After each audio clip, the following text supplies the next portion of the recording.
today. So I'm gonna talk a bit more and introduce our speaker today, and then she's gonna give a presentation, and we're gonna have a couple of breakout rooms. So those online you'll have time to talk in the group, as well as people in the room will have time to discuss and throughout the presentation. Around 1 o'clock, we're gonna take a 10-minute break. So those in the room, for people to take a quick break, bio break, grab some food, grab some water, and then we'll resume the activities and discussion. So now I'm going to read our speaker's bio, and we will get started. So, speaker is LaTricea Adams. She is a proud native of Memphis, Tennessee. Oh, thank you.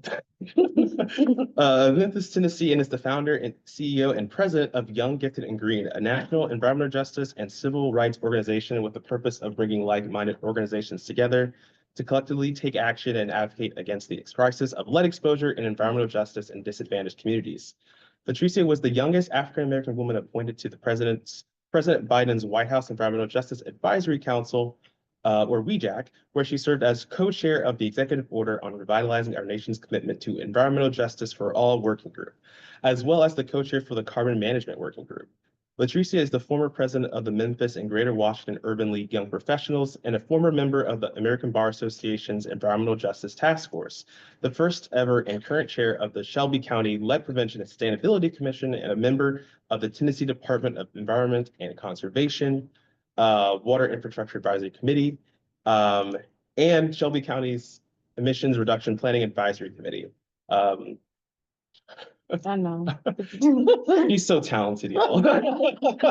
I'm like, I've known LaTricea for 3 years now. We've worked together. more than that, yeah. We had, okay, that's my track. That's right. Yeah. We'll continue. So also a part of the Tennessee State Legislative appointee for the Small Business Environmental Assistance Program, inaugural board member of the Memphis Metropolitan Green Financial Corporation, and DC Public Service Commission Equity Advisor. Ms. Adams is also a member of the board of directors for Protect Our Aquifer and the American Public Health Association's Environmental Health and Equity Collaborative and the National Black Environmental Justice Network. Prior to LaTricia's career in environment, she served 16 years as a K-12 public school educator and district administrator. She was also honored as the Child Health Advocate of the Year by the Children's Health Environmental Network. The University of Memphis Black Alumni Memphis State 8 awardee, the American Public Health Association's Inclusion and Diversity for Equitable Advancement in Environmental Health Award, and many other accolades. LaTricea is also a member of the Alpha Kappa Alpha sorority. And so please, everyone, join me in welcoming LaTricea Adams. Like, I like to get Your through that part. presentation. Sorry, No, let me stop clicking stuff. you are. Yeah, there we go. All right, you should be good to go. Awesome. Well, thank you so much for having me today. Really today, I'm looking forward to just talk about some of the experiences that we've had as an organization, kind of taking you a little bit through a timeline as well. But for the most part, I definitely want this to be interactive. As you heard, the majority of I'm still 25, but the majority of my life was spent as an educator. So definitely want this to be interactive and worthwhile for everyone who is here, both virtually and in person today. So grassroots power and mobilizing communities for environmental justice. A big theme, a takeaway from today is you do not have to be a quantum physicist or scientist to do this work. There is no greater expert than people who are directly impacted by environmental injustices. So I hope that rings true with what we discuss today. So today's focus is actually going to be examples around our lead work. So with Young, Gifted, and Green, we used to be called Black Millennials for Flint, and I'll talk a little bit more about why that came to be. But today we'll focus on our 4 core cities. So we'll focus on a case study from Flint, Michigan, which is how this work with Young, Gifted, and Green came to be. right here in our nation's capital in DC, in Memphis, and in Baltimore. And then I'll do a quick closing about how we need you. That how is going to be really important. And then hopefully time permitting, a bit of Q&A. So who the heck are we? Who's Young Get the Green? So again, we were formerly called Black Millennials for Flint. We actually did a name change last year. So the reason why we did the name change is clearly we don't only work in Flint, Michigan anymore. We have expanded significantly. So while we have a national platform as it relates to environmental policy, we have very robust programs on the ground in those four core cities that we saw. So Flint, Michigan, Baltimore, Maryland, Washington, D.C., and Memphis. So in fact, one of the programs that we have, which is a pretty long-standing program, is called the Environmental Justice GRIO program. And I'll talk about that a little bit later. But also, just give me a little bit of time to brag. So Wesley is actually one of, I guess, the alum now from one of our programs. So it's very exciting to see this full circle. But essentially, how we were established. Starting a nonprofit was not on my bingo card. I thought that I was going to be a educator or a traditional educator for like the rest of my life until I retired. But then the Flint water crisis happened. So actually, at the time that the Flint water crisis happened, I lived in this area. So I actually lived in Prince George's County, but worked in DC for DC Public Schools. And so there are a lot of things that make me upset and make me sad, but something just really hit me in my heart and my gut about what was happening in Flint, Michigan. Also in 2015, we think the country is kind of crazy right now. It was a lot going on in 2015, a lot of civil unrest. And so that just added fuel to the flame. And so at that time, I served as the vice president, I believe, of Thursday Network with the Greater Washington Urban League. Now, this is, even though millennials are not the youngest in the bunch anymore, but we were feisty in our heyday. So I was kind of perturbed that at the time, some of our historically civil rights organizations, they didn't really do very much around environment. And so I really anticipated that the Urban League would be more involved in supporting the residents in Flint, especially early on in the crisis. And so we were like, well, I'm not going to wait. So the other young professionals chapters, particularly the one in Buffalo, New York, we partnered and we did a national water donation drive. Now, when the Urban League saw that, they were like, yeah, we should probably get involved. And so prior to us actually doing our first service trip, we did a national call. So our birthday is actually February the 10th, 2016. On that day, we did a national, we didn't care who it was. We're like, hey, Flint needs help. What can we do to be more strategic, more than just doing water donation drives, which was very important at the time, but also in January of 2016, President Obama at the time had declared a state of emergency. So I'm like, we have to do something more. So on February the 10th, that's when we came up with our original name, Black Millennials for Flint. And people are, why did y'all come up with that? Y'all, literally, that's who was on the call. It was literally like that simple. It really wasn't a whole lot of like thought behind the name. However, on that call, we came up with our 4-point action plan, which we still maintain to this day, almost a decade later. So part of, especially in the beginning, when we talked about raising funds, it was exclusively to go into the Flint community. But we also were very much so ears on the ground. So there were other resources that were needed besides just water. And I'll speak a bit more about that in a second here. Also, from the educational component, we thought that it was vital to not only equip the general public with information about how to protect themselves from lead exposure, but making sure that it was simplistic. Sometimes when you talk about like environmental toxins, it's too heavy, it's super technical, and not really accessible to people who are likely to be impacted the most. So we spent a lot of time around content creation, not like from the perspective that you think about like content creators, like on social media, but it does impact social media. Like, how do we craft the resources that we distribute into community where it's accessible. Also taking into consideration like language barriers and things like that.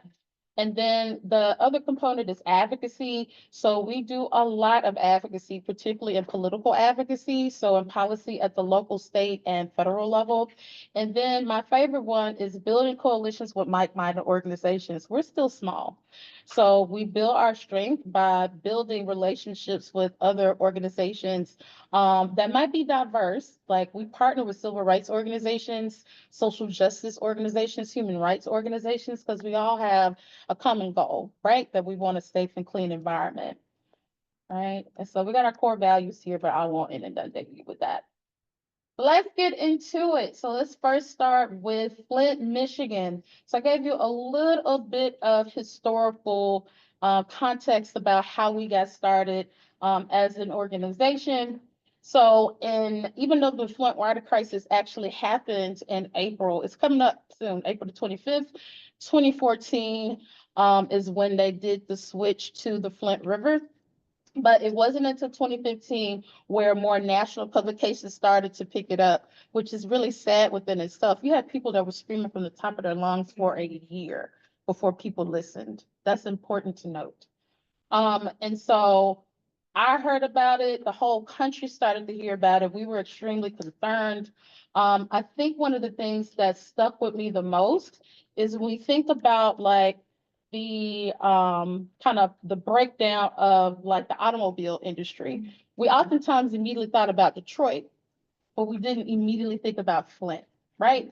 And so on top of what was happening with the Flint water crisis, it also exacerbated some of the other issues from the fallout of the automobile industry really just, I don't want to say failing, but they went bankrupt, right? At one point, they had to be bailed out, and thinking about how that just really was very detrimental to that city.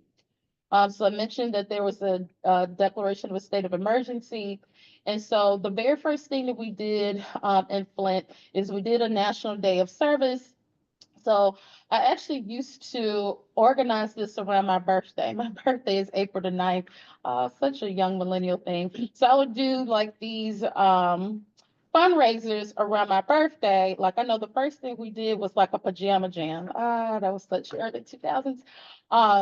But it really worked. It really worked. It got people like activated. It was fun. Then also like being able to pull our money together because millennials were very poor. So we realized that a water donation drive was extremely expensive.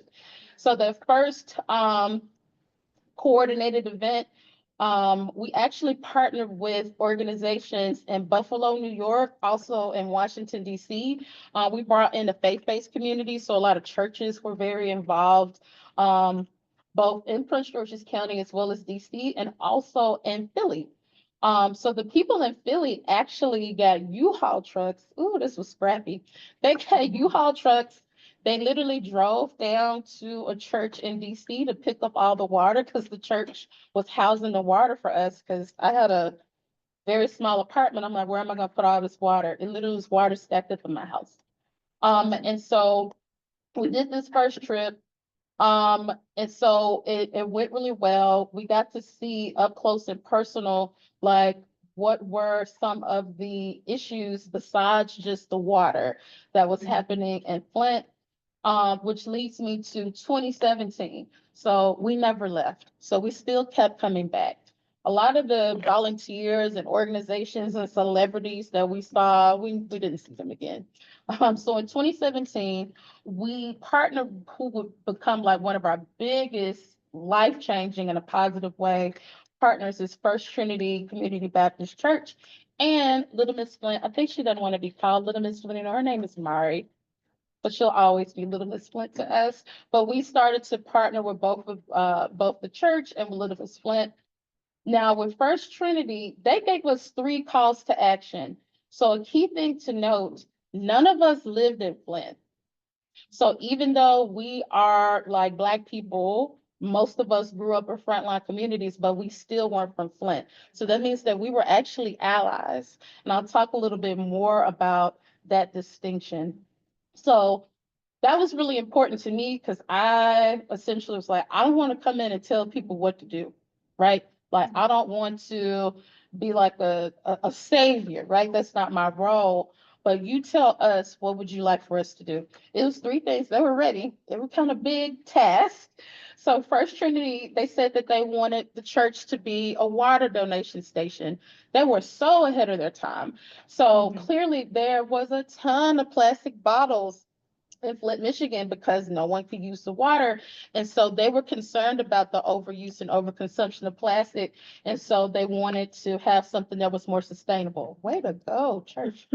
The second thing that they asked for or named was it's an aging city where a lot of the young people, as soon as they become of age, they leave. So they like go to college and they don't come back except for to visit. And so you have a lot of elders who are in Flint.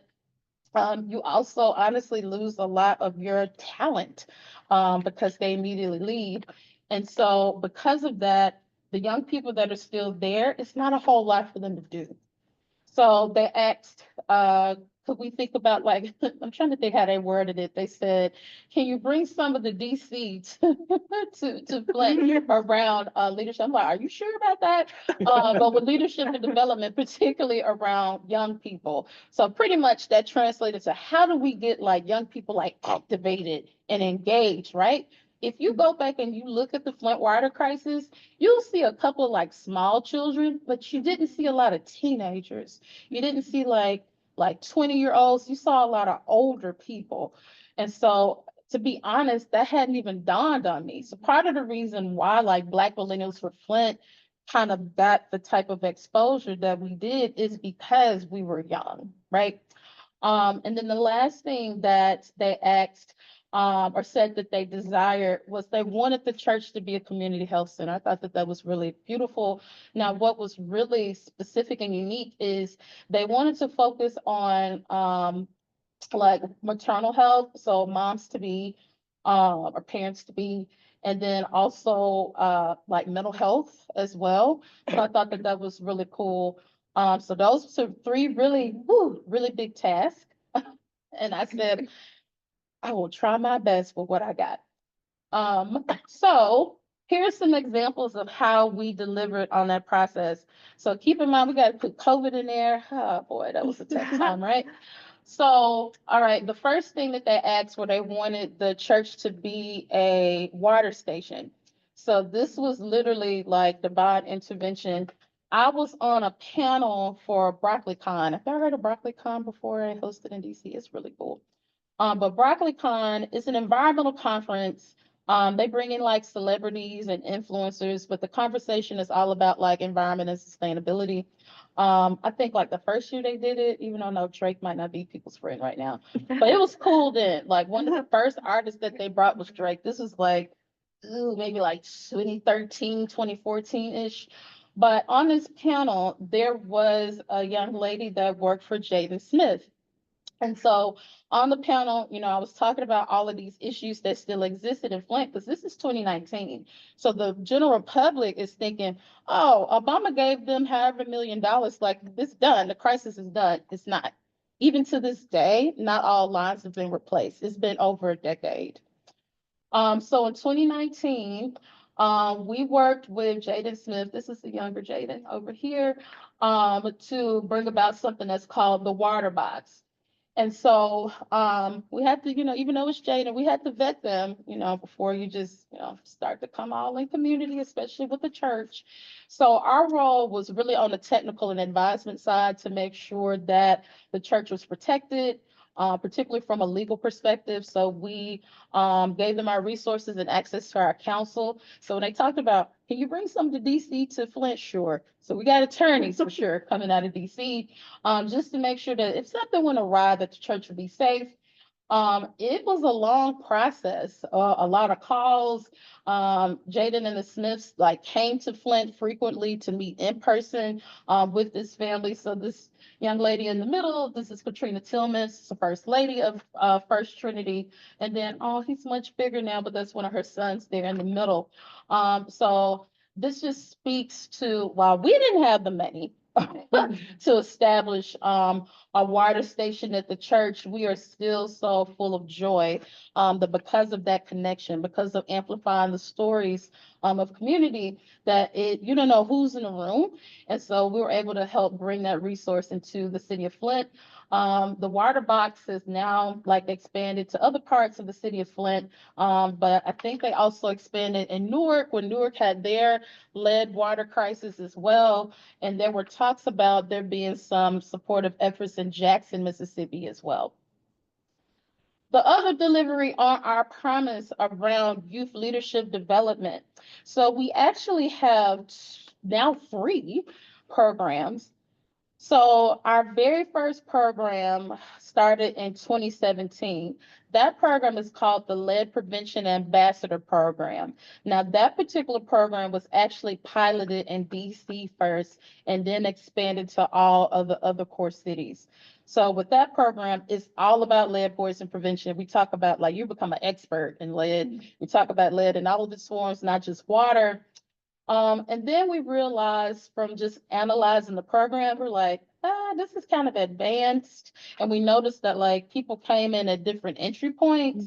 And so we decided to add another layer of our programming, which is called the Environmental Justice Griot program. Griot comes from West Africa. It means an orator or a speaker that kind of narrates and carries on an oral tradition of culture. And so we named this whole model that's intergenerational, the E.J. Griot's Rites of Passage model. So you have the E.J. Griot program. It can roll over to the Lead Prevention Ambassador program if you want to, you know. Gen Z, millennials, you know, we like options. Then we added on a younger piece. So now that we really are truly intergenerational, we're like, okay, what about Gen Z? And now what about Gen Alpha? Because they're not itty bitty babies anymore. They're like in middle school, the youngest. Isn't that crazy? What's happening? My gosh. And so we established something called the Youth Environmental Justice Council. And so with the Youth Environmental Justice Council, it's pretty much the same setup that we do with adults. So we focus on community organizing and mobilization training. We focus a lot on political advocacy. So for example, these are young people. So this is a college baby, Kayla. She went to Spelman, still from Flint. Isaiah was a high school senior. Nevaeh was a middle school student. This is our first cohort. And so they went on the Hill, they talked to legislators, they met with members of Congress, they made public comment. In fact, I think this cohort and the cohort after them organized one of the largest youth-led campaigns for the lead and copper rule improvements, where they got a little over 200 comments from young people. So that's our pride and joy, our babies. But we delivered on that promise to First Trinity. We also established a youth environmental justice camp. We're going into our 4th year doing that camp. We do that in partnership with an organization called the Flint Public Health Youth Academy. It's super fun. It's free. We pay the kids. We give them a stipend. They get an opportunity to engage with people who are in environmental STEM or STEAM type of careers. So they get to, so last year, this was their favorite. They got to make indoor air pollution monitors. I was excited for them. So it's a connection between environmental justice, but then also like green careers as well. And then another example that I want to uplift is with the establishment, and I'm sorry, this is supposed to say Revive Community Health Center. Sorry about that. But essentially, the last commitment was the church wanted to have a health center. So what we did is we essentially extended our council again, and we gave them the seed money so that they could actually establish that community health center. So they were up and running in 2020, and so that community health center still remains. Their focus is on maternal health. They're doing wonders in the community in Flint. This is actually from an event that we call the Momney Brunch, where we talk about how we can be more proactive in environmental policy at the intersection of maternal health. So we delivered on those promises. This literally just came from an idea like, hey, Flint is in trouble. Like, what should we do? but also notice this timeline that it took a while. So it wasn't just like, oh, we're going to do this event. It was hands-on, right? So some lessons learned. So that sounded real cute, right? Like, oh, what a perfect ending. Everything that glitters is not gold. So I mentioned that even though like I look like the people in these photos, right? The majority of the people that are impacted in Flint, I'm not from Flint, I'm from Memphis. Not only I'm from Memphis, I came from DC too, right? So one of the things that we had to be very attentive of, that we were not members of this community, right? So a key thing is we listened, like listen but don't judge. We listen. So we listen to like the painful stories, y'all. My God, some of the things that were shared and that we seen, it hurts so bad to see. But we also listened to the solutions, but we didn't intervene, we didn't interrupt, even though we really wanted to. We really, in some instances, were like, oh, we really think you should do this. And we had some hiccups sometimes, but Flint will let you know, like, you do not live here, and you don't tell us what to do. And they have every right to tell us that. So at least to the other one, like, oh, even though it's our human nature, especially if you're an empathetic person, that you want to swoop in and like help, and you can, but you have to make sure that it's informed from what you listen to and what you learned, right? What your approach may not be what community wants. And that's really important. The other thing is, ooh, and this is so important in allyship, giving resources in our directions. If somebody says that they need a resource, give it to them. And you're done. That was your contribution. You need to check up on people. You don't need to micromanage people. If the ask was a resource, literally it's an exchange, and that's it. Especially when you talk about funding. For example, so with the Flint Public Health Youth Academy, they like were not funded. So these were professors that just did this in their personal time with working with kids, doing these programs, and they were paying for things out of pocket. I was horrified, that this was the case. And so essentially we applied for a grant for them. And so we just gave them the money. We did all the administrative duties. We might have to ask them for some stuff, have philanthropy and, no shade funders work, but they needed the resources. Let us provide the technical expertise. That's our gift to you, but I'm not micromanaging you with that money. We literally wrote them a check, and we trust that they will do the right thing with that. The other thing is elevated community leaders. Now, this is where, it still gets tough to this day. So because the organization soared, I didn't know that that was going to happen. We had to make sure that we still elevated community leaders. So what happens a lot in the nonprofit sector is your funders and media, they become addicted to whoever the face of the organization is. And so in a lot of instances, I turn down like interviews where like, you don't need to talk to me. You need to talk to people that are in the city of Flint. And so that can get difficult. So in one part, you do need to use the platform that we have because we have built this level of influence, but we have to simultaneously make sure that that is shared with those individuals on the ground. So there were many instances where I would just literally give them the contact information of people like on the ground every single day that physically live in Flint, because you don't need to talk to me. Why don't you just talk to me?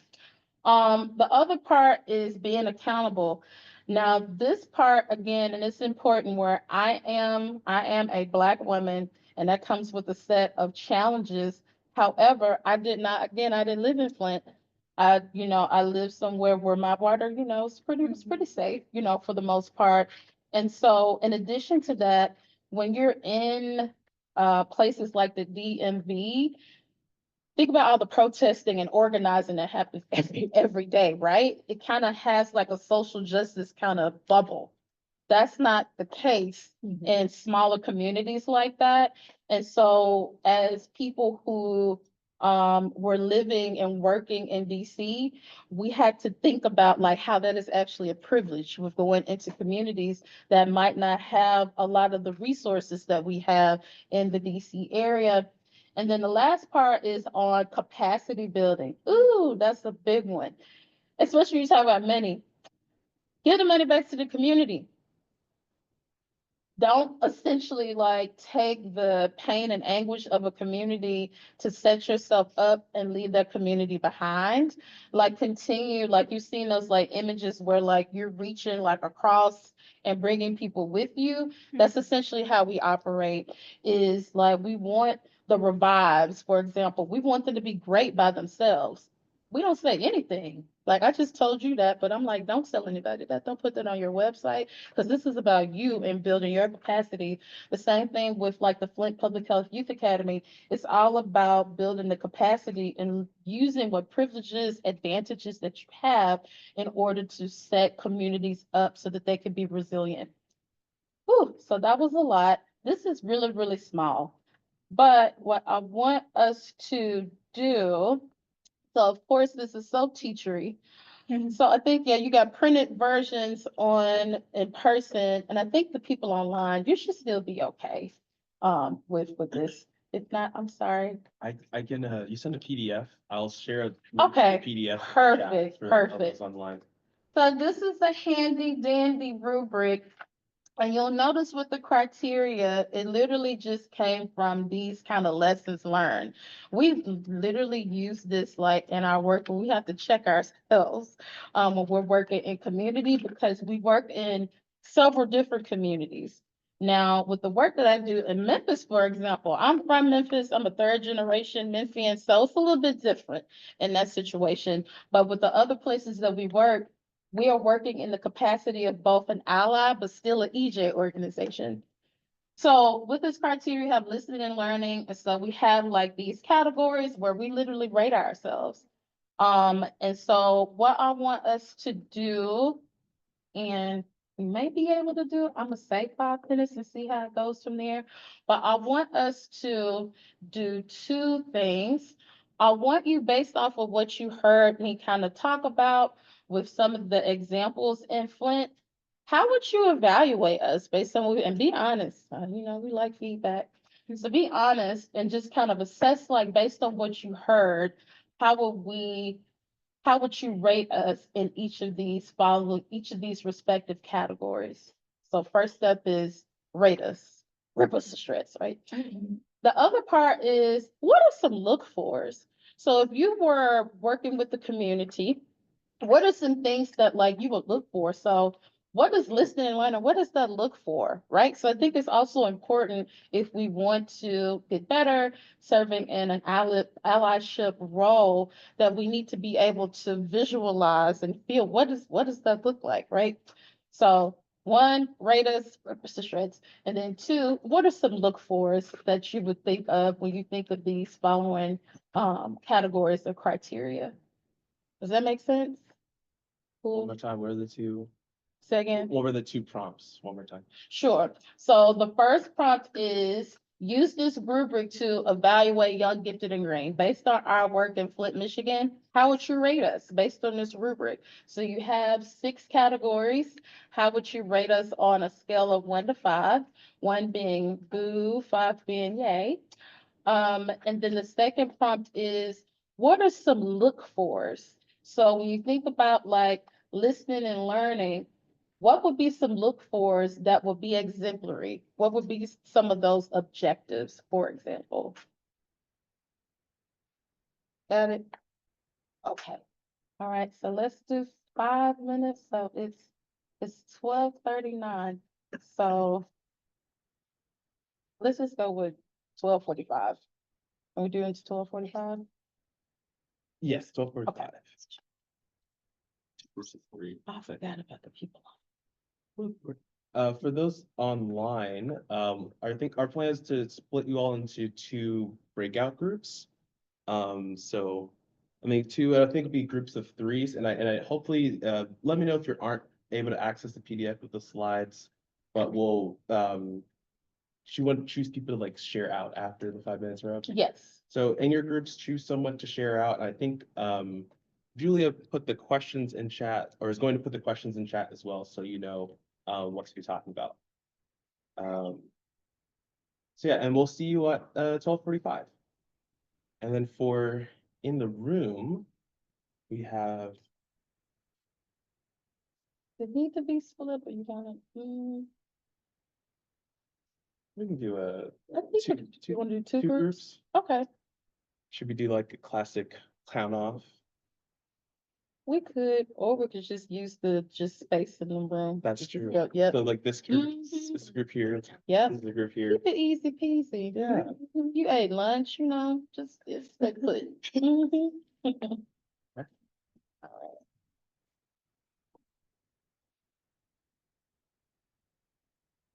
You gonna like float around in between the groups or you just doing this? Okay, and then y'all, that's the virtual. Yeah. Okay. Keep an eye on the chat. Okay.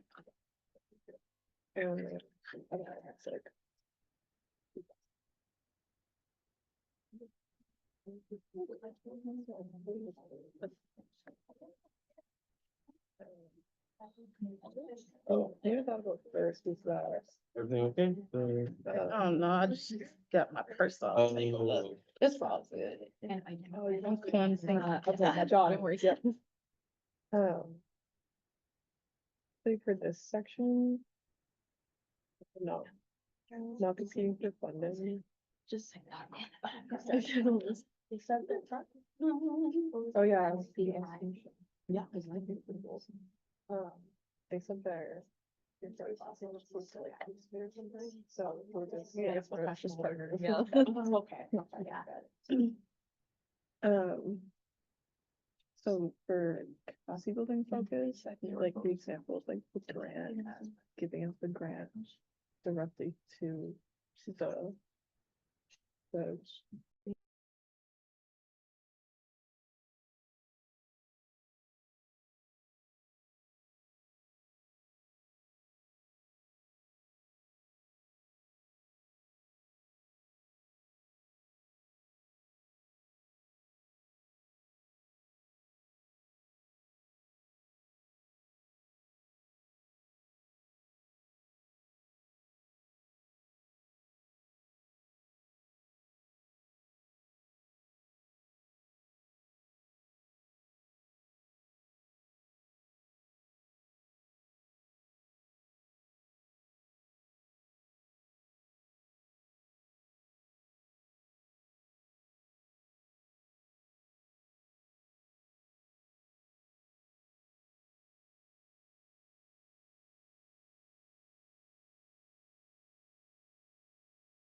we will do is if we could elect informally, a representative. Hey, Dr. Beagle. They see the people online, hey, the online folks. But if we could have one spokesperson from our breakouts to one, talk about how you rated Young Gifted and Green based on this case study in Flint.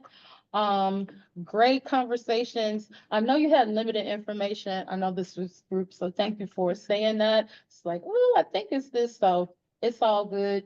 And then also like what are some look fors when you think about like this rubric? So let's actually, can we start with the online folks? Yeah, there's one group that's about Yes, they to come back in. Okay, There we go. all right, perfect. So I might have to repeat it. So hello to all of our friends virtually. So what we'll do now is whip around with shout outs from each respective breakout group. We're going to actually start with our online attendees. So we'll hear how did you rate or score, if you will, this case study based on Flint, Michigan. And then also, what were some look-fors that you discussed in your respective groups?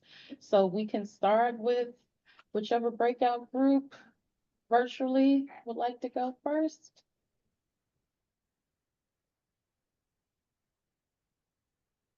Not all at once.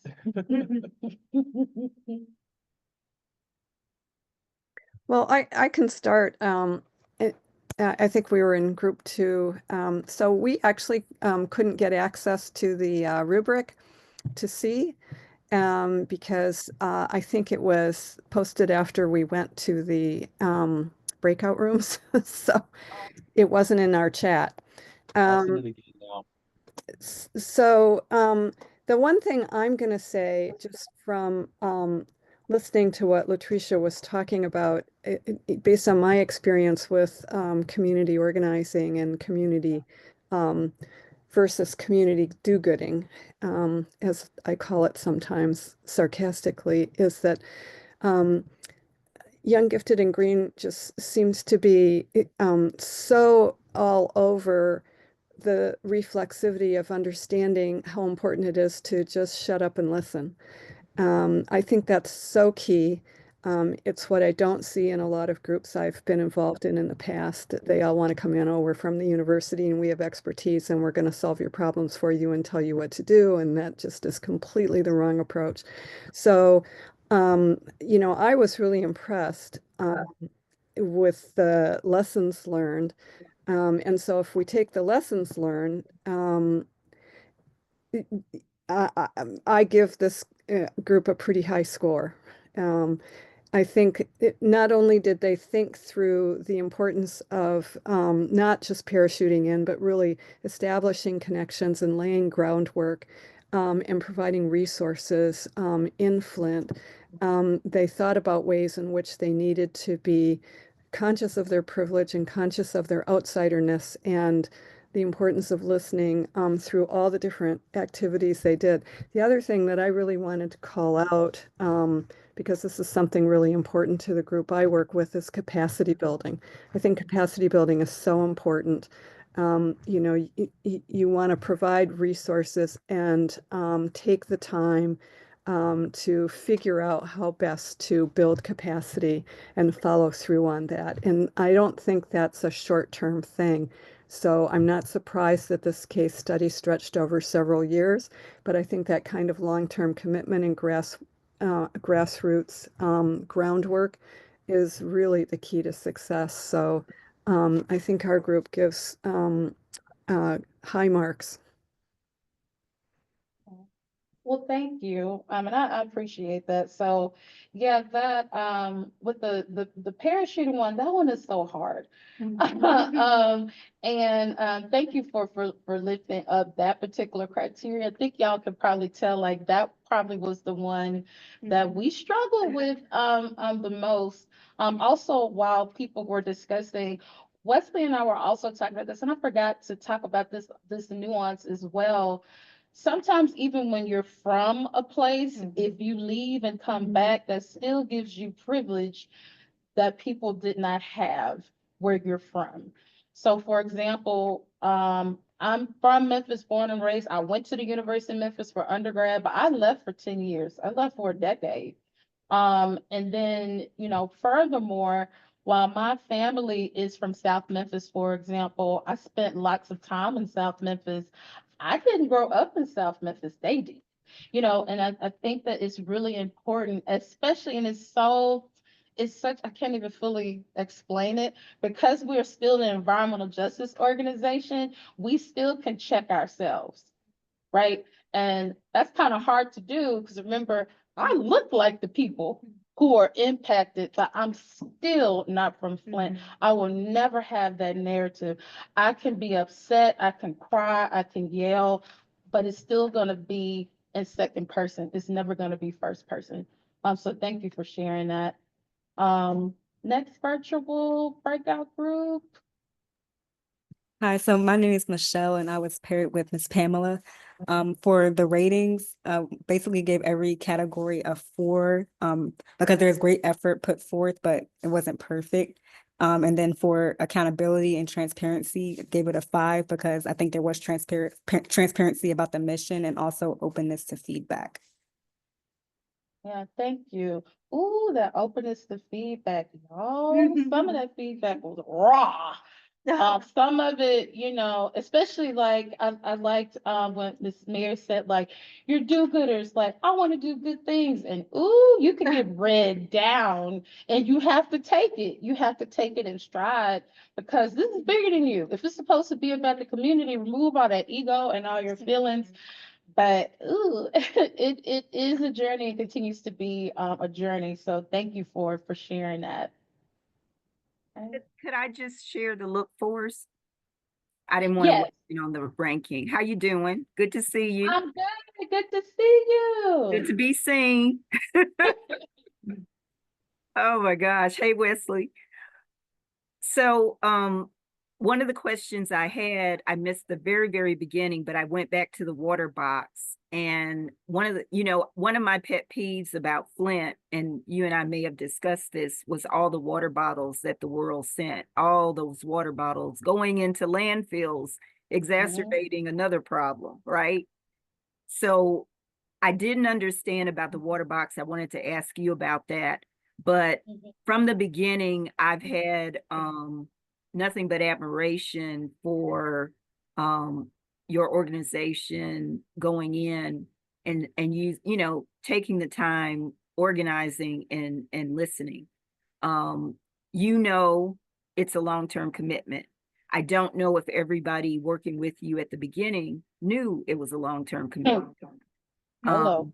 It takes energy, it takes listening. Capacity building is without a doubt one of the most important things because like you said, I have family in Flint. I'm from Mississippi. I have family in Detroit. And I don't understand everything about what's going on, but we have a sense. And so capacity building is just key. A lot of research, a lot of capacity-based participatory research wants to go in and, then leave. And then what situation are you leaving? So if you don't have capacity building, you've just basically what I call pimp the people.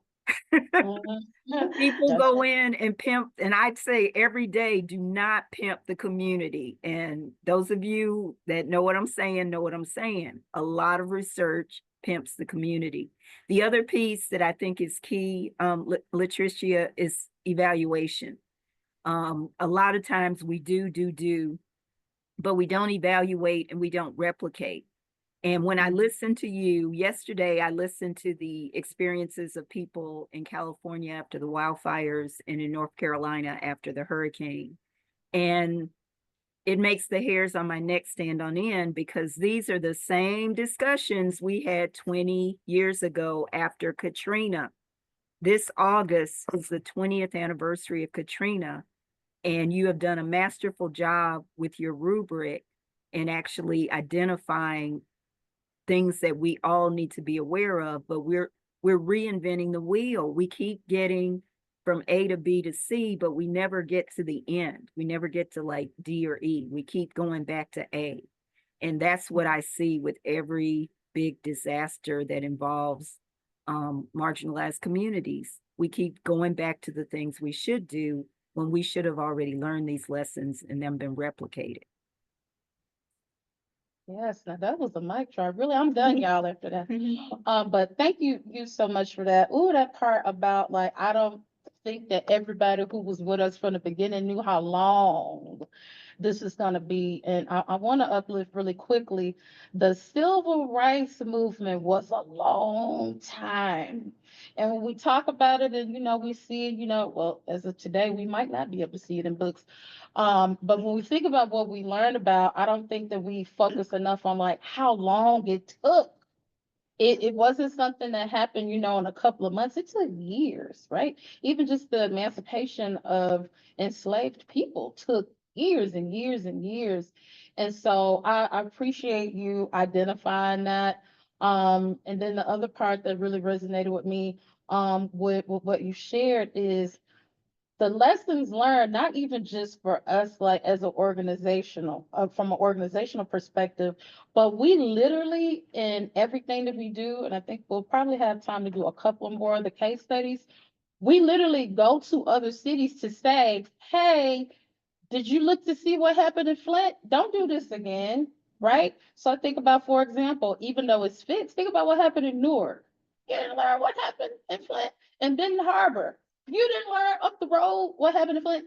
And so I think like part of EJ work, movement work, even within like serving in a role as an ally, is to amplify and elevate those leaders that have the specificity around what happened in that community so that you can inform in other communities from a preventative measure, not reactive.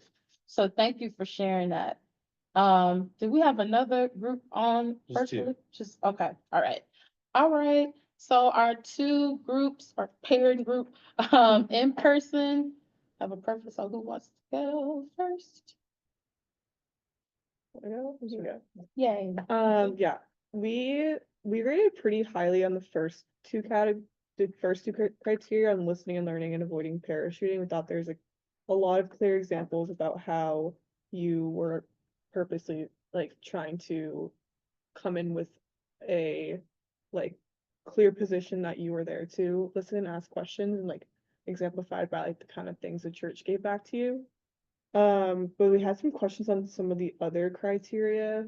For example, with elevating community leaders, and this could have just been like confined in like the amount of time you had to give this presentation, but we weren't really sure. Like, we were like, who were the community leaders in this sense? Like we heard about like Jaden Smith, and that was cool. And like while the celebrity aspect has some pros, we were like, well, I don't know. You kind of probably still want to talk about it more. But I have like mixed feelings about this, so it's not very fleshed out, but I think the celebrity aspect of things can sometimes get a little tricky because it takes up a lot of space and it gets a lot of press and it sometimes overshadows the actual issue.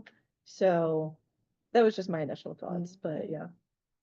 and then we were interested about in the accountability and transparency, how feedback was collected. And so we didn't really give this one a rating yet because we weren't sure, but we thought there was a lot of accountability in the sense of like talking about how you're coming from DC. No one was really from Flint. We were just wondering like how the feedback was like collected and incorporated. And then finally for capacity building, we were also unsure like about if there was competing for funding, like if there were other groups at the time who were community-based already, who were leading funding too, and how the support, like if the support stopped after like the check was handed off, like maybe not giving direction, but if there was like still the kind of like open door of like resources that could build capacity for whatever they did with the money. That was excellent. I'm glad that you brought the celebrity piece up because I didn't go deep into that. Not to disparage anyone that's associated with the water box, but that was a horrible experience. One, you're absolutely right, where it became like a PR nightmare because it was all about the celebrity. That had nothing to do with Jaden. Let me be clear about that. Like Jaden pretty much was like, leave me out of it, talk about the church. But we know that's not how American media works. So even if you like were to Google right now the water box, you'll see everything about Jaden, but not very much about the church, and absolutely not very much about us, right? So we were the bridge builder. And then even from like their like replication model, like once they started to like delve into other things, and they being like the people that were kind of like the project managers, so not Jaden, they really stopped having a touch point, right? And that happens so often, like with celebrities, with, you know, very affluent people, where once they like get the resources, like, all right, you know, I did my part, but I'm like, it takes more than that. So go back to that next part. So with that, the organization that we named, we still work with them. And I mentioned the camp, we work with them every year. We talk to them multiple times, weekly, daily. So we never lost sight. So the same partners that we had, like we maintained them, we never left, right? And I think, so even like our current board chair, she literally was one of our volunteers from First Trinity, right? So we have a tribe concept, and we use the terminology tribe. Like once you're in the tribe, we don't want to let you go. Like it's like we're family for life. So we still stay connected. Now on the capacity building side with funding, we really try hard not to touch anything with local funding. I think we only got like a couple of $1,000s before, literally for the kids for the camp. That's it. So I'm very adamant about that. So like with their community foundations, with other things that are like explicitly for like the city of Flint, nope. Like we don't touch it. We feel very adamant about that. Now, if a community group or organization, if they need help, if they need like physical sponsorship, if they ask us, sure. But just us like seeking out that funding, I feel very strongly about that. I believe that like those community funds should directly go to community-based organizations that are place-based. The last thing that I would say about the elevated community leaders, this was hard. So if I had to rate us in the beginning, I would rate us kind of low on amplifying community leaders. So one, I'll be honest, I was young. I was like still, you know, in my 20s when we got this started. I didn't know what I was doing. You're And still so, young. oh, thank you. So this one was hard. So like learning how to deal with media, like I didn't have any formal training around that. And so it took like somebody calling out like, why are you doing interviews? You know. Now what would happen was what I was doing in the very beginning was I'll still do the interview and then I'll say, you should also talk to X. I did that wrong. I should have denied the interview and said, you just need to talk to X. And so if you were to kind of look at our timeline of press or like PR, you will largely see me a lot in the beginning, like around like the organization. But now you'll see like young people, like you'll see like kids that who are now grown that were impacted. So you start to see like more people that are affiliated with the organization and just not me. Now you might see me now like with other stuff, you know, since we've expanded, but we're very Flint is sacred. So like out of all of our cities, like that one, you know, because it was why we exist. So we're super sensitive to that. So thank you for that. Uplifting those things, you know, but we had to get read. You know, that feedback part, you know, I received it. And then the last thing that I would say, like around how do we collect feedback? So in the beginning, we were scrappy. So we didn't even become incorporated. So we were founded in 2016. We didn't actually get our official incorporation until 2019.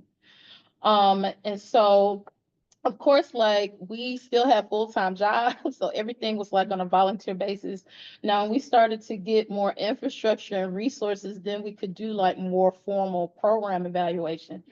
But the most meaningful feedback was direct word of mouth feedback. Like I'll never forget, one of our lead prevention ambassadors that was based in Flint. We had someone that like tweeted something at us like, "Y'all not even from here, right?" And we were like, "Dang, what can we say?" Yeah. And so this particular young lady, she's from Flint, Michigan, from North Flint to be exact, which is like one of the parts of the city that got hit the hardest with the crisis. And so she said, this is nice, like what we're doing, but we do need to really see y'all show up a little bit differently. And I had to take it. And so I said, okay, you're right. Like how? Yeah. And so beyond just like doing like programming, we needed to be more visible. And so what we did is we started to bring in more staff that was in Flint. Stop saying like, we're not from here. Invest in the community and hire people and put them to work, right? And so we did just that. So even though it wasn't like a formal like survey, but that feedback, that data was really important. And you would think like, duh, why didn't you do that before? But it really transformed like how we think about feedback itself, but then also we talk about amplified community voices. It also has like, what does investment look like beyond programming as well? But beyond that, since I know we got one more group and I know we're past time for our break. So this last group, but not least. Ooh,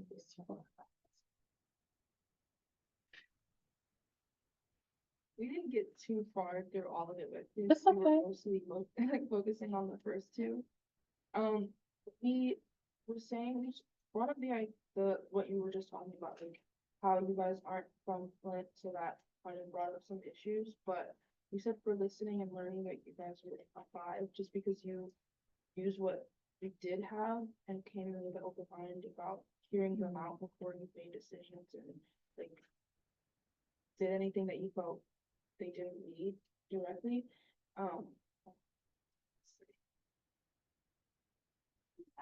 We also talked about like how you choose which organizations in the community to partner with and what that process is like. Because we brought up like partnering with the church has a lot of like community connections, but it also doesn't necessarily mean that everyone in the community is part of that. So how did you go through that process? Yeah, I'm so glad that you mentioned that. So one of the things that I really, really liked about First Trinity is the fact that their services that they provided were completely separate from like the operations of the church. So it was very much so standalone. In fact, the community health center is in a whole separate building that's across the street. So it's literally separate. Like there's no like, overlapping. And again, so even though I'm from Memphis, which is super churchy, it's like a church on every corner. But like thinking about like, for example, like DC culture, we're really careful in this community to make sure that like we're really inclusive. And so that was one of the things that we didn't budge on. Us being from Flint or not, we didn't want like people to feel like they couldn't access services if they weren't a Christian. And so First Trinity, very innovative and progressive faith-based leaders. So that is something, and I'm glad that you mentioned that. When we talk about community partnerships, which that's one of our 4-point action goals, is around building coalitions. We vet. So we vet, I'm talking about deep vet, like not even just like your mission and vision. We also look at if we can see it, who are you funded by? If you're funded, for example, by like fossil fuel folks, because believe it or not, there are some environmental people that are funded like by fossil fuel folks. So we do a deep dive when we talk about like partnerships, even if it's local. So I'm glad that you raised that.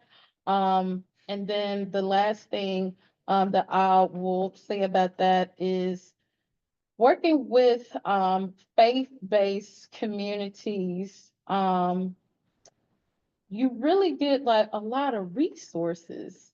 I think a lot of times because especially like in the Black community, the church was a staple in movement work.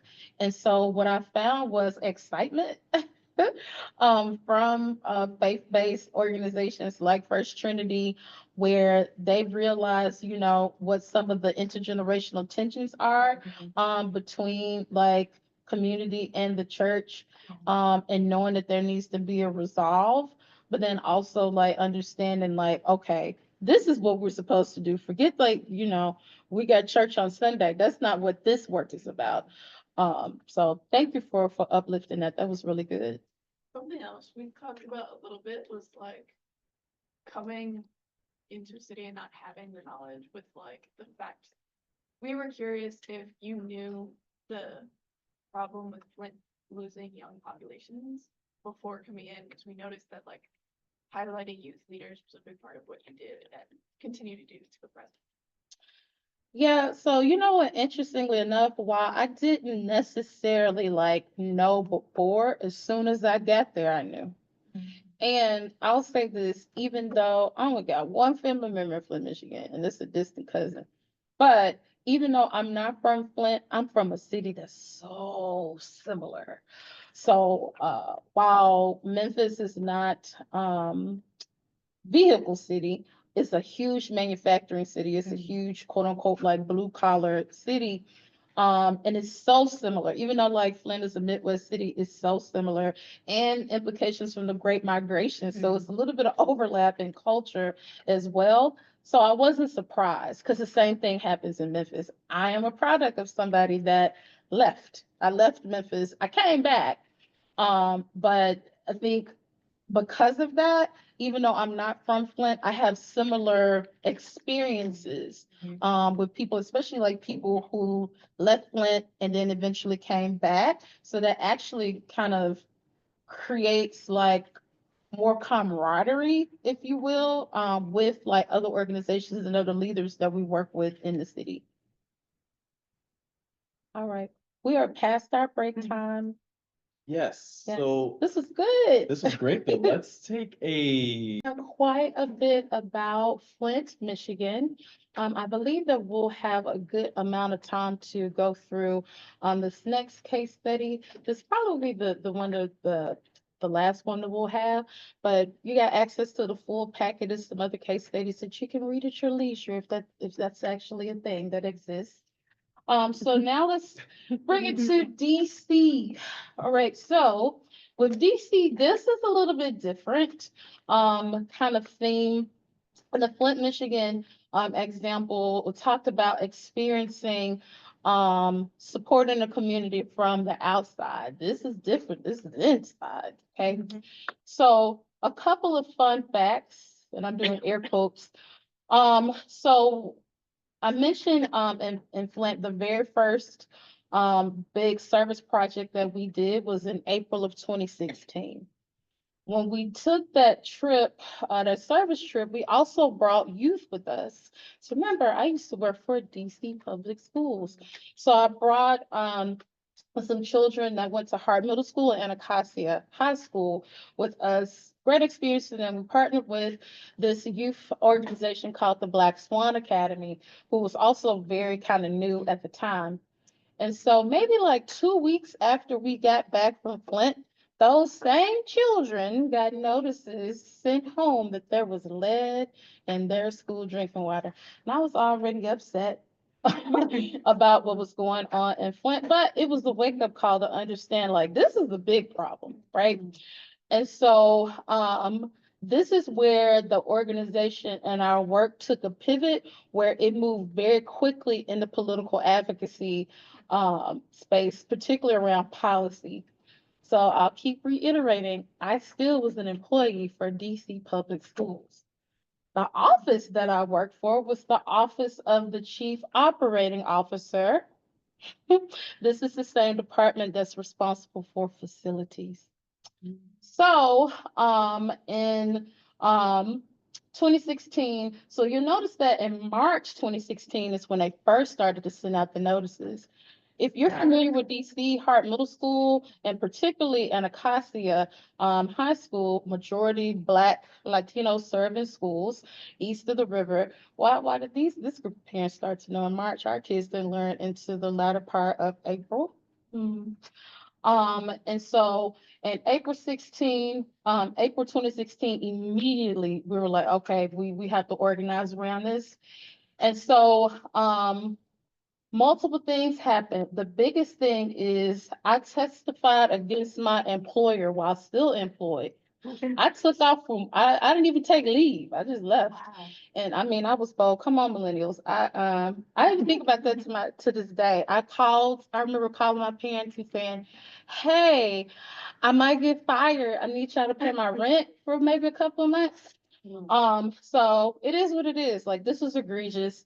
I later on learned that at MLK Elementary School that they had been having some issues with their water for months. There actually was a video that had gone viral where they were running water in the school and it was brown. And we had just left Flint. So it was a very like highly emotional but volatile, type of response to that. We also learned that there was a hearing. There would be a hearing with DC Council that was led by former Councilwoman Mary Che. There had been a group of parents from Capitol Hill Montessori. That's way different than the schools that are east of the river that kind of sounded the alarm and really pushed for this hearing. It's really important, though, that months before, you had these Black parents that have been screaming from the top of their lungs, have been informing people at DCPS about this issue, but were completely ignored. I was real bold because I also put that in my testimony. All right, so we needed to get more people activated and knowledgeable about what was going on. So we started to organize canvassing days. We focused on Ward 7 and Ward 8.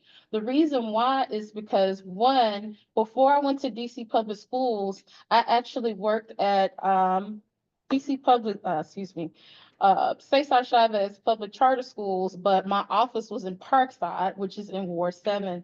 So it's deep in that community. We're working with those children and those families. And it just broke my heart, like, oh my God, like it's lead in the school drinking water. So Ward 7 and Ward 8, east of the river, is very near and dear to me. And also, even though I lived in Maryland, I was right there on the cusp. So your extra, what do they call it, Ward 9, essentially. And so we did these canvassing days where we went door knocking. And so essentially we were just trying to make sure that, one, that the parents, or if there was a child in the home, did they get the notice from the school? Of course, there were instances where it's kids. You send home a letter and a backpack. So we encountered a lot of parents that were like, what? Oh my God, I had no idea. But the other thing that was really problematic is that we actually engaged with people that didn't speak English, so with Spanish speakers. Now, randomly, I'm bilingual. I used to be a Spanish teacher. And so, but we were like, ooh, I'm glad that I can help right now. But then I got nervous. I'm like, I can only speak 2 languages. What if we get to another house and it might be, I don't know, Mandarin or French? I don't know, right? So we're like, yikes, we're just gonna hope for the best. But it was very telling from that experience. Just one, with the breakdown in communication and just complete lack of regard. And pretty much we felt like the city just wasn't taking it seriously. So then we started to bring in other organizations. So we partnered with with NSBE, the National Society of Black Engineers, which is really cool because now you have people that are coming from a technical perspective and partnership. We also brought in, of course, Black Swan Academy that I mentioned earlier.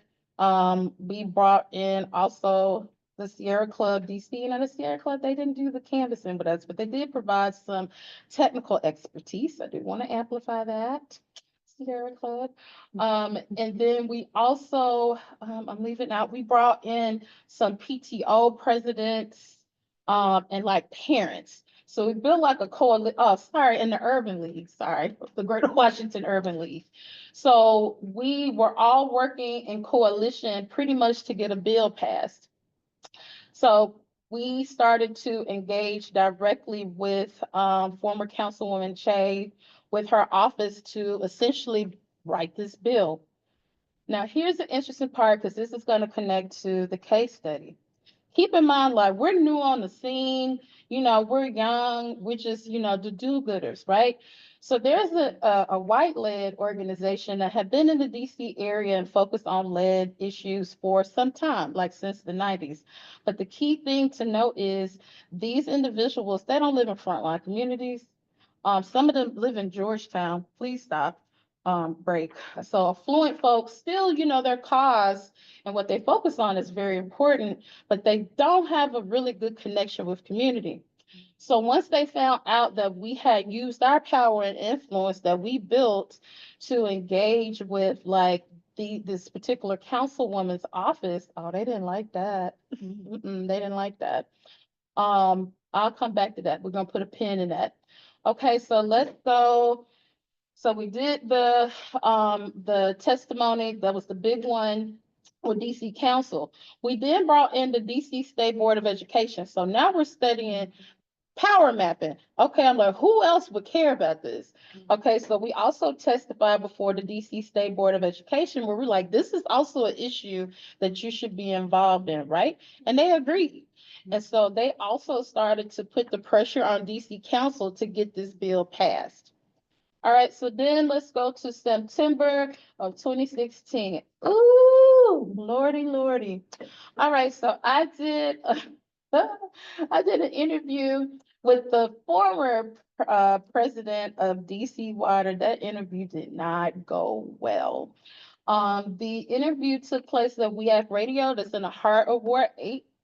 At that time, or the general manager of DC Water, he told me like, we don't have any issues with lead service lines in DC. And he talked more so about like the process like of like how the water like gets to like our tap. And so my argument was, I don't care how well the treatment is, if the infrastructure is not what it's supposed to be, then it still puts our water at risk. So that interview was interesting. It was a little bit fiery to say the least. But I'm glad that happened because it showed DC Water for who they were at that time. This part is really important because then we started to open up Pandora's box. Like, if there's all this lead inside of the schools, what's going on from a residential perspective? So then we learned that at that time that DC Water, they were replacing lead service lines, but they were doing partial replacements. Ooh, which is a big no-no. You literally might as well leave the line untouched than to cut the line. If you cut the line on one side, that means that you redistribute like lead into the water. So that gave us that's a story for another day. That kind of opened up Pandora's box where we're like, oh, okay, say less East Water. And so then if you notice here, we're starting to connect the dots, right? Yeah. So we went from, okay, DC Council, also some implications for the Department of General Services. Also, you see where we made the connection like with the DC State Board of Ed. Now we're like, okay, we need to like get more into like the media space, but then how do we get to like part of the source of this? Then we started to connect the dots from a public health perspective. So one of the things that we thought was really important is to talk about like not just how lead like is detrimental to every single human, but also to children and to pregnant people. And so we started to tailor like our language to not only talk about like awareness about like the issue, but then also preventative measures. So essentially we still were doing our canvassing days, but we did it with a twist where this was very impactful because a lot of people didn't know. Now remember, we learned a lot from Flint. Now in Flint, everybody knows about like lead poison prevention, the implications from a public health perspective, but DC didn't, because why would they? Right? So this was very eye-opening, and like we were really kind of building the plane and flying it at the same time. So this is 2017. This is a year, y'all. Woo!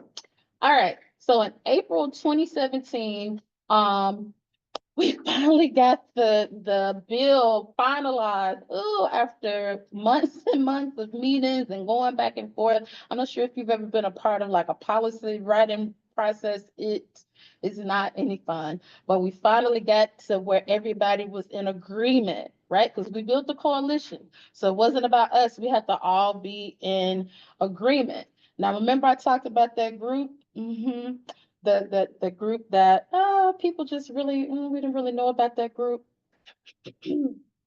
This particular group, once we got to 27, July, like the bill is passed with DC Council, and so similarly to how we work in the state, it goes to the mayor to sign off on it. 'Cause, DC is not a state. That group put in a petition to ask the mayor to veto the bill. Everybody was very upset, like, why? Like, why would you do this? Now, the rationale, so they did reach out then to convince us to also go in with them to veto. Why would you do that? We've been working for a year. What? Why would we do that? Their rationale about why they wanted to veto the bill is because in that hearing that happened, in June? So in that hearing, keep in mind, council people are not scientists. They're public servants, but like, they're not engineers, they're not scientists.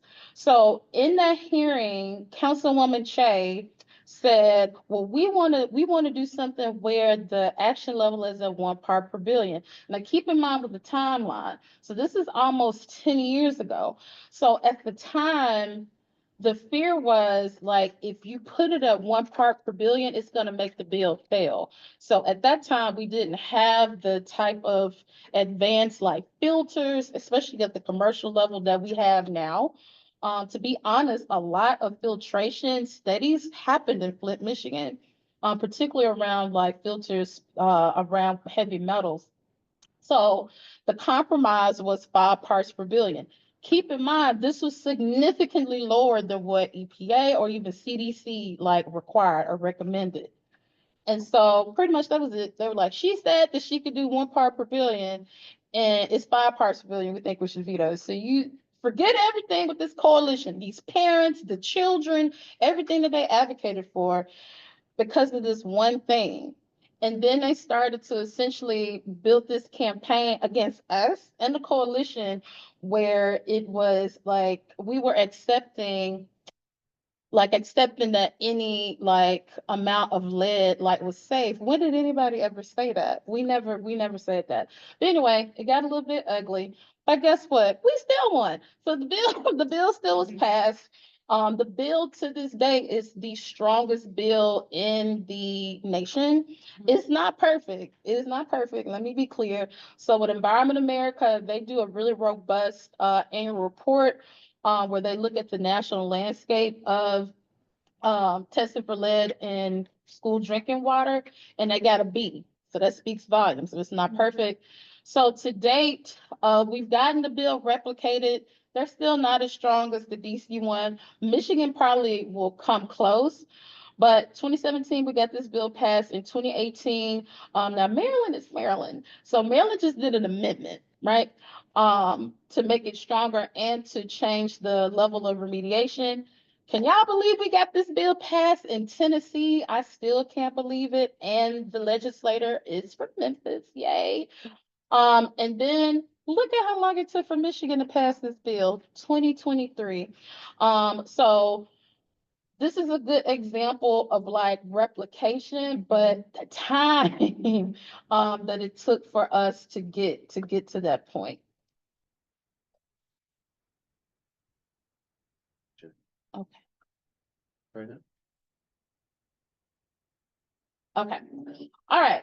So some different examples of like what we have achieved and we're still working after the point.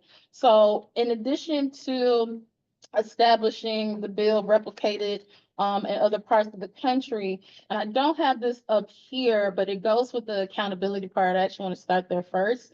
We actually released last year, we released a implementation audit of the bill, where it's great to get the bill passed, but is it being implemented with fidelity? And even if it is it working? the bill is working. It took us a year to actually do the research to look at all this data. Think about how many schools are in DC. We had to do site visits. It was very robust. The bill is working, but it's one caveat. They're having a hard time with childcare facilities. Now, what we did learn was in the district, particularly for like home-based daycares, they open and close and open. Like it's very inconsistent. So it makes it very difficult for them to manage data sets. So when we went in to actually like assess the data, it was easier to do it for like charter schools and with, DC public schools, but it was very difficult with the childcare facilities because it was kind of almost like comparing apples to oranges. The other thing that we learned was because daycares can be in all sorts of facilities, right? For remediation is difficult. So with the schools, like you pretty much have like a standard like approach, like with the filters that they buy, but with like daycares, especially home-based daycares, that gets a little bit challenging, right? So we learned a lot from that report. I would encourage folks that do policy work that you invest in implementation assessments to really see like if they're working. It might require an amendment. You might find some information that needs to go to the actual agency. It's a myriad of things that came out of that report. But in addition to that, this is just a photo. This is actually, oh, she was so sweet. So this was the lady that actually spoke Spanish. I did like get really emotional in that moment because she was about to make me cry. So she was a grandmother and her children went to the school and she was just horrified. And it was like a small baby in the house. And so at this moment, when she asked me, do you think that it's lead in the water in my house? And I just stood there and I'm like, my God, I don't know. So at this point, we didn't have like the lead service line inventory. And so that gave me even more ammunition to go to DC Water. So that's why I used that image. We actually were the youngest organization to be a part of the Biden Harris Get the Lead Out partnership. So we did a lot of work to inform the previous administration from like a community up perspective about the lead replacement program, which was the biggest investment in history. And then on the government accountability, let's come back to DC Water 2024. So they got a brand new president, praise God, that did acknowledge that there were lead service lines and did acknowledge that they did wrong to community with parcels. So we have a partnership with DC Water now. I made them come east of the river. So we piloted these community workshops where DC Water comes into communities to do a deep dive workshop around their lead-free DC program, which provides free lead service line replacement to anybody that lives in the District of Columbia, which is great. But we noticed even when we looked at their map, we already know what it told us. East of the river, you don't have as many participants. So this is an ongoing partnership. This is the first of its kind that they've done in DC Water. So we're really proud. Now, DC Water is not perfect. I am not a spokesperson for DC Water, but we are proud of the progress. We went from 2016 with the general manager saying we don't have an issue with lead service lines to seeing this type of progression. So I think that a win is a win. Still some ways to go. All right, I did a whole lot of talking. So for the case study, now this one is a bit more spicy. So I mentioned earlier about this organization. So one key thing that I will say about this particular organization is we actually have the same like goal. Like we don't want lead to be any amount of lead is unsafe. I think we're on the same page with that, but also recognizing that in policy, it's a marathon and not a sprint. In a perfect ideal world, we wish that our government and our elected officials would do exactly what we ask them to do. That would be perfect. That would be a utopia, but we know that that's not reality. And essentially to give some more context, I named this mismanaging allyship. Now, this is where it went all the way wrong and kind of messing around and finding out where community doesn't trust you.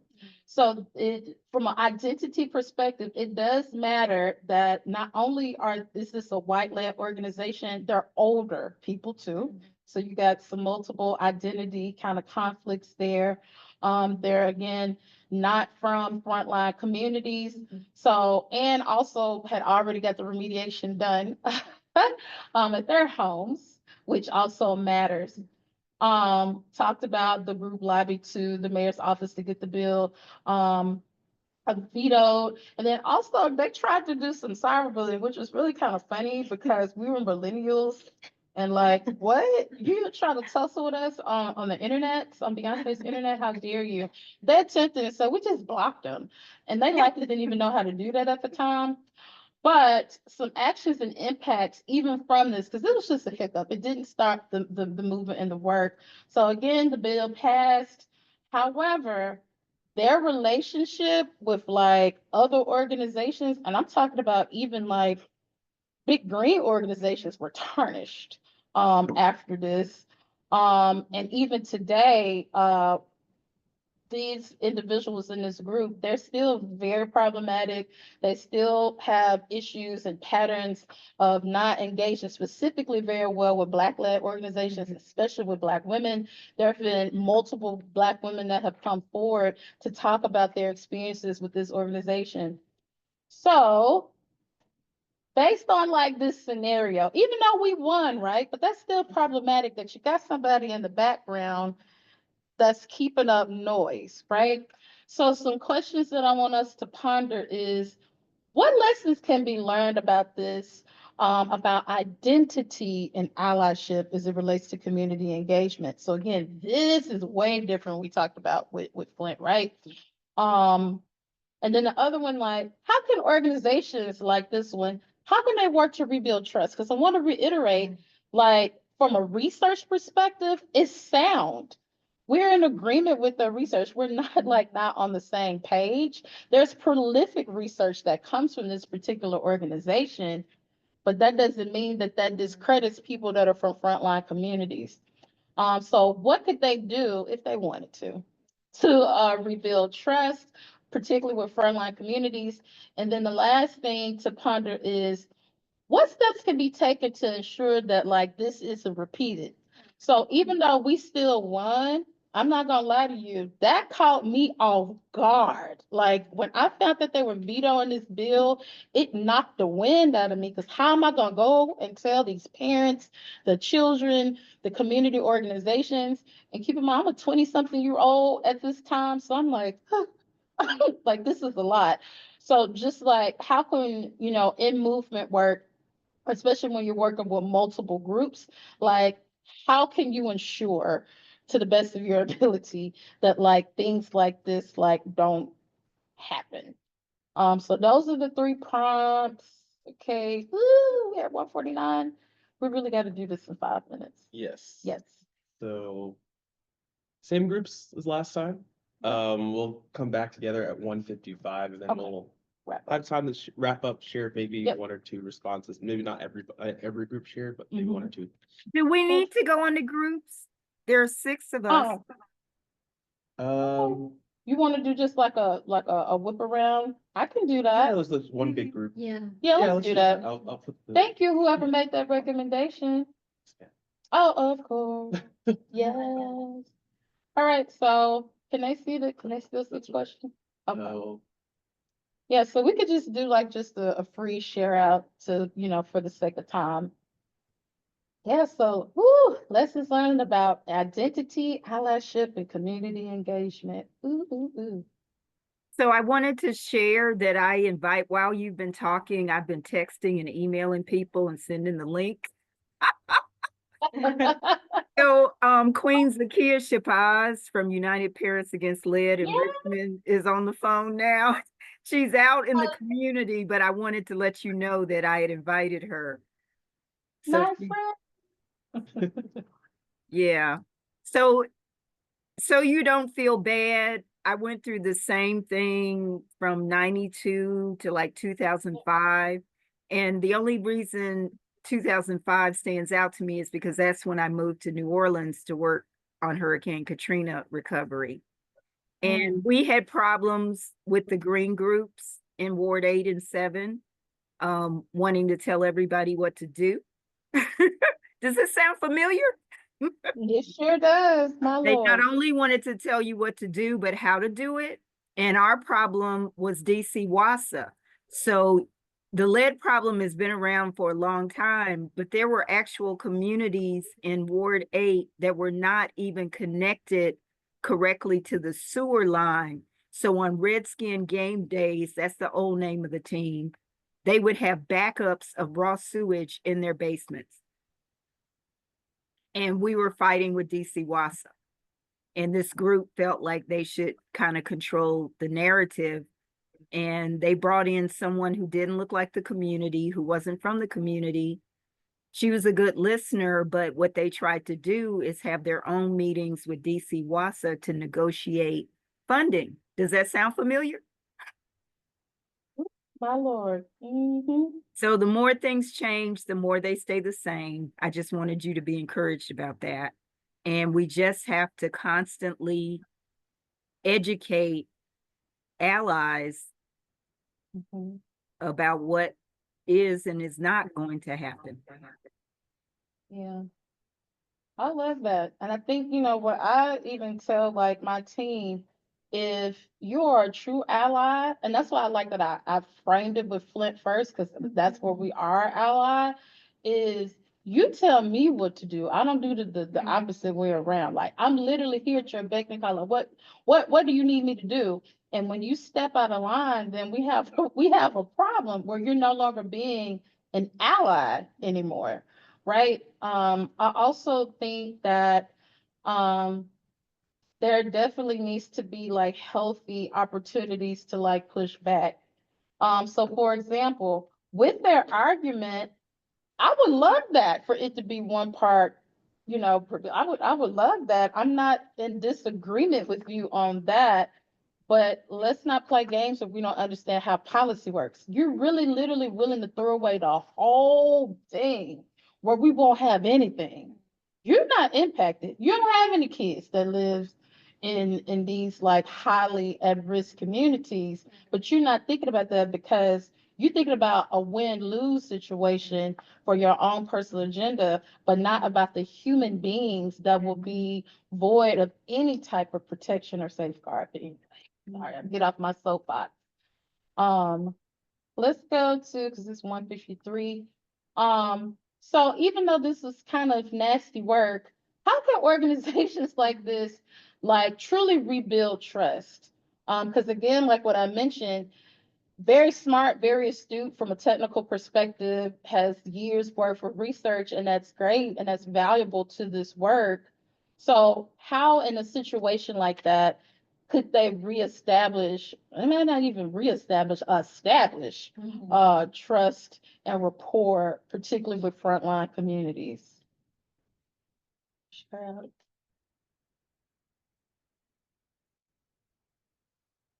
I mean, I feel like they're lucky that the bill still passed, but they should still be taking accountability for the fact that they could have like uprooted a bill that was going to be kind of revolutionary for the lead issue, and kind of just acknowledge that to the community. Yeah. And I think honestly, real quick, like nothing prevented them to continue to keep pushing for that, right? So we kind of need both. So yes, it was a compromise, but we went for 5 part per billion. You still could have been pushing for it, just don't veto it. Yeah. So still keep pushing. Like for example, when they lowered the level of action with the new lead and copper rule improvement, we're at 10 now. It was what, 15? That took what, 30 years to accomplish. So literally because of advocacy to say, keep taking it down, and we're still trying to get them to take it down to 5. But go ahead. Yeah. Oh, yes. It seems like they need to find like an entry point to kind of broaden their horizons without imposing themselves on other people. So I'm thinking like if there's like an EJ working group or some sort of climate coalition in the city that they could join with other groups, kind of get to know the issues that are like outside of their purview, Mhm. and maybe just kind of start from getting and like get to know folks who are in the space, which could maybe start to breed some trust, kind Mhm. of back and forth. But this sounds really tough. Like I'm just trying to think like, okay, if this is a nonprofit or something, like, Mhm. yeah, maybe they could form a task force or something, or try and switch up their board, but like that takes so much Mhm. time, and it sounds like this is a really deeply rooted problem. Or maybe they like seek to like incorporate people in the organization that are from the community. That's a good one. Yeah. Yeah. I mean, this is happening right now.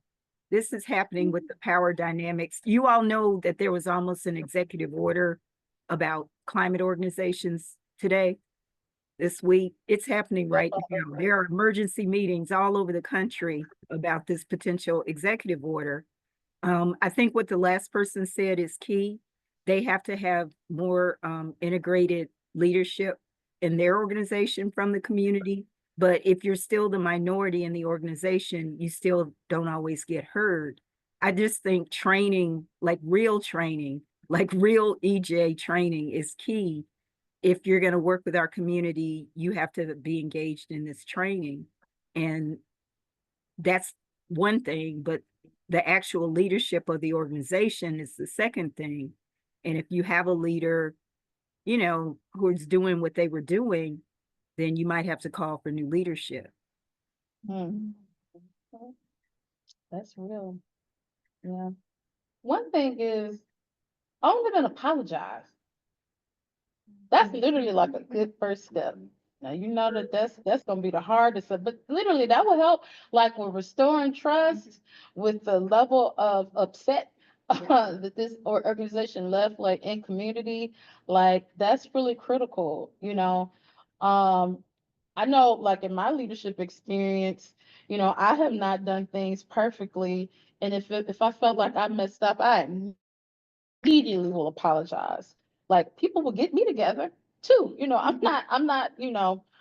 I'm not above reproach.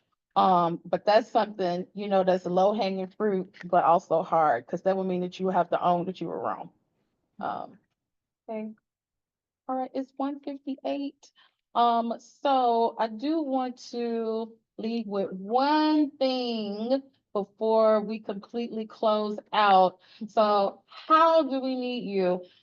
In our leadership development programs, this is one of my favorite graphics. So in any type of movement, whether this is environmental justice, civil rights, human rights, whatever, these are the core people that you need, right? And understanding that everybody's role does not look the same, but it's important for everything to coalesce for the same mission and vision, right?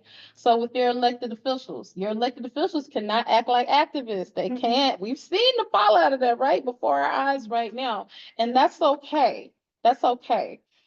With people who serve on boards and commissions, I encourage you to be on the lookout for like state board commissions and environment. There are local commissions that exist as well. I know we have an EJ Griot that's based in Baltimore that just got on the lead prevention commission for the state of Maryland. She's like under 30. So there's a lot of power that can be mobilized there. Also like a community organizer is very critical. That is your gateway, right, into community. Of course, activists, loud, very forthcoming, maybe, do some demonstrations. Yes, but understanding everybody doesn't have to be an activist, and that doesn't mean that you're not connected to this work. I think there's a lot of shaming that happens sometimes where everybody feels like they need to be an activist, but that's okay, because we still need you to run for office. We still need you to work in government agencies. Look at what's happening right now, right? And then you have advocates. One key thing that I want you to leave away with being an advocate is there's a lot of moving parts, and there's a lot of different things that need work done, and you can't do all the things. And when you are an advocate, you could be very passionate about it with boundaries, and that's okay. So with us as an organization, environment is broad. We're led people. Okay. So if you try to come and talk to us about compost, we love composting. But that's not our ministry, as my grandmother would say, and that's okay. We're advocates like for sustainability and conservation, for example, but we're advocates. We're not gonna step outside of like what our strengths are, and that's okay for us to show up in the work like that. But that is all I have. I got my contact information here, but thank you